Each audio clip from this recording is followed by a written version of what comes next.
యువత బాధ్యత మరవద్దని హెచ్చరించిన క్షణం. తప్పుల వెనుక దాగి ఉన్న నిజాలు కాలమే తేలుస్తుంది అని ఊరుకోకు. చట్టం తన పని తాను చేసుకుపోతుంది అని ప్రశ్నించడం. సోషల్ మీడియాలో ఒక కొత్త పార్టీ పుట్టింది. పార్టీ గుర్తు బొత్తింకం. ఈ పార్టీ సోషల్ మీడియాలో కాంగ్రెస్ బీజేపీని దాటి ఫాలోవర్లను సంపాదించుకుంది. పార్టీ పుట్టిన 4 రోజులకే ఇండియాలో ఎక్స్ అకౌంట్ బ్యాన్ అయింది. ఇంతకీ ఏం జరిగింది, ప్రభుత్వం ఏమంటుంది, ఇవన్నీ తెలుసుకునే పోయే ముందు మీరు ఒక చిన్న పని చేయండి.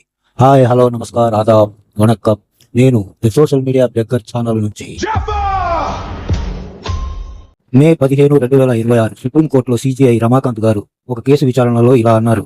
కొంతమంది యువకులు కాక్రోచెస్ లాగా ఉంటారు, పారాసైట్ లాగా సిస్టమ్ ని ఎక్స్ప్లాయిట్ చేస్తున్నారని, ఫేక్ డిగ్రీలతో మీడియా సోషల్ మీడియాలోకి చూడబడుతున్నారు అని. ఈ మాట వినగానే దేశమంతా టాక్కి గురైంది. యువకులంతా సార్ మేము కాక్రోచెస్ అని చెప్పి సోషల్ మీడియా మొత్తం భగ్గుమని మండింది.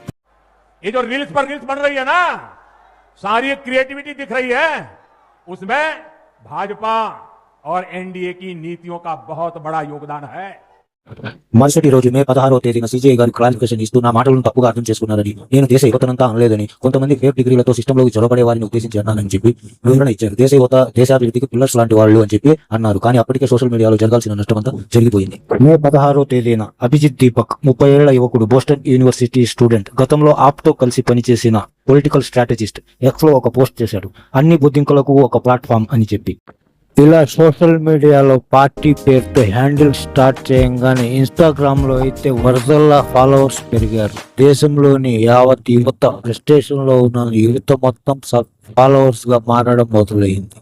4 రోజుల్లోనే బీజేపీ, కాంగ్రెస్ ని దాటేసి ఫాలోవర్స్ ని తెచ్చుకున్న ఈ కాక్రోచ్ జనతా పార్టీ పార్టీకి వస్తున్న ఆదరణ ప్రతిపక్షానికే కాదు, ప్రతిపక్షానికి కూడా ఒక హెచ్చరిక. పార్టీ 4వ రోజుకి ఎక్స్ హ్యాండిల్లో నుంచి కనబడడం మాయమైంది. Ministry of electronics and information technology IT act section 69A కింద ఎక్స్ కి ఆర్డర్ ఇచ్చింది. ఇంటెలిజెన్స్ బ్యూరో ఐబీ ఇన్స్టిట్యూట్ ని బట్టి నేషనల్ సెక్యూరిటీ కన్సర్న్ అని, ఇన్ఫర్మేటరీ కంటెంట్ ఇండియా సావర్నిటీకి థ్రెట్ అని రీజన్ చెప్పారు. Cockroach Janata party X account ఇండియాలో కనబడకపోవడానికి ఇవి కారణాలు అని సోషల్ మీడియాలో వినపడుతున్నాయి. అయితే ప్రభుత్వం అధికారికంగా ఎటువంటి ప్రకటన చేయలేదు. Prime Minister Modi, why don't you take some questions from the freest press in the world? ఈ కాక్రోచ్ జనతా పార్టీ రేపు ఎక్స్ హ్యాండిల్ రావచ్చు, రాకపోవచ్చు, ఎలక్షన్ లో కూడా పోటీ చేయకపోవచ్చు. జస్ట్ ఫ్రస్ట్రేషన్ మీద, యువకుల్లో ఉన్న ఫ్రస్ట్రేషన్ మీద ఫాలోవర్స్ రావచ్చు. కానీ మనందరి ముందర ఒక క్వశ్చన్ అయితే నిలబడుతుంది వచ్చి.